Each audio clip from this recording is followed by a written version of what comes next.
Well, Vladimir Zelensky predicted that Putin will die soon as he urges Trump not to cave in to Moscow's demands.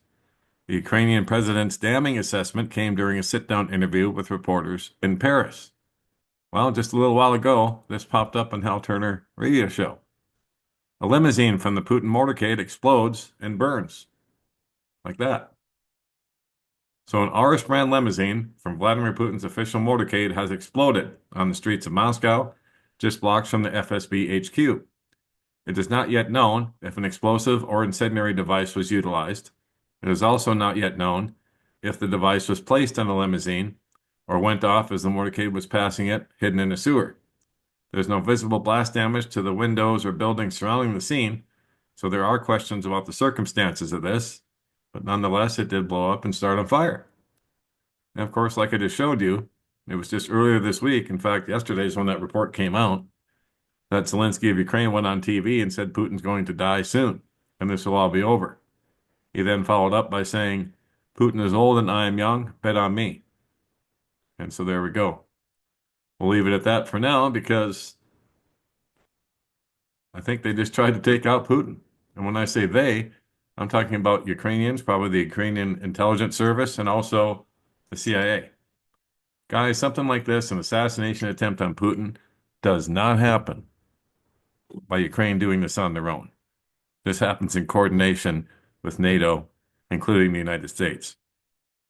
So Trump wants peace, my butt. Okay. When they say peace and safety, then sudden destruction comes. So watch out.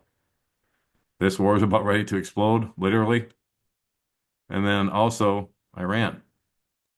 As the other day, Iran delivered its response to Trump's letter through a message conveyed by the Sultanate of Oman. According to Al Mayadeen and other informed sources, the Iranian response consists mainly of the following points.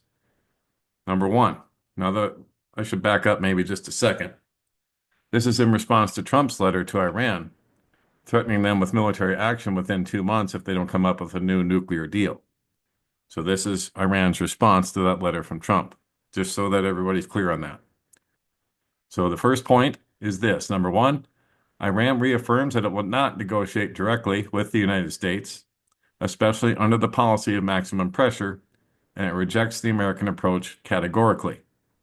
Number two, Iran states that it does not negotiate on behalf of any regional power, and that Iran does not dictate the foreign policy of other nations or groups, including Yemen's Ansarallah, which is an independent ally.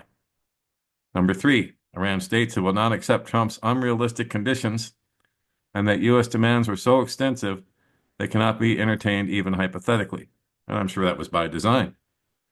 And number four, Iran warns unequivocally that any military or hostile action, whether by the United States or any of its stooges, will be met with an Iranian response that will encompass all U.S. military assets in the Middle East.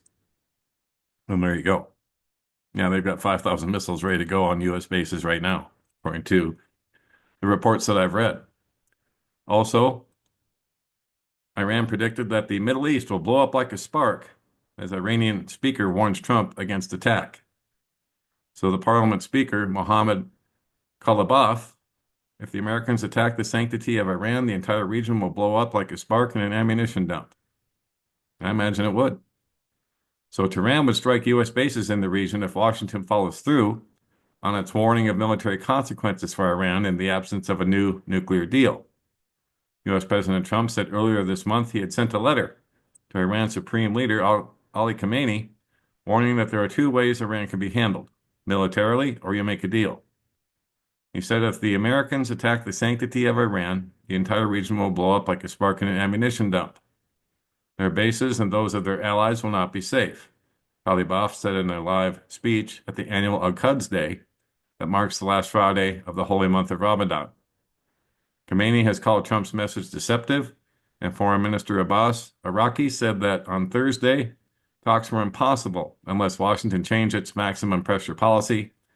Iran had thoroughly examined Trump's letter and had sent an appropriate response through Oman, as I just read to you a little bit ago.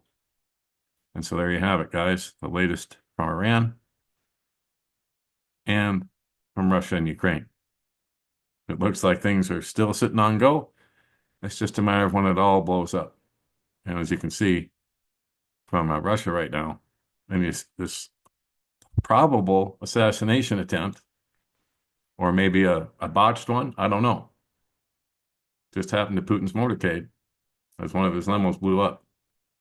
So prayed up and prepped up at all times, guys. This could all blow up really, really quickly and change just in the blink of an eye. And don't forget, don'tspeaknews.com is home base for everything that we do. And we put a lot of news here that you can't speak about anywhere else. I just put this up a little bit ago about RFK Jr. and the anti-Semitism secret police. And there's a lot more than that. Things that we can't speak about on YouTube and other places. So all kinds of news, over 2,500 stories and videos for you to peruse through at don'tspeaknews.com right now. If you'd like to subscribe to the website and be updated every time I put up a new post, just click on this tab, type in your email, click on subscribe, and you'll be in. And here are the 2 emails to contact me, one at Proton Mail and one at Yahoo. And then, if you'd like to support us, we are listener supported only, and I thank everybody who's been supporting us here this past month. We would not be here without you. All you have to do is click on this tab, and all the links to support us are right here. And if you want to find us on Rumble, BitChute, Telegram, here are all the different links to find us around the interwebs, including YouTube. But like I say, you never know when that's going to be here or not. They change the algorithms and the words that they censor on a daily basis. So, like I said, don't count on YouTube. Count on the website, don'tspeaknews.com, because once this is gone, then I'll be gone. Because eventually they're going to take it all away. And they're going to do it probably with those secret police I was speaking about from RFK Jr. And that's it for now. God bless, take care. Johnny Storm, Don't Speak News.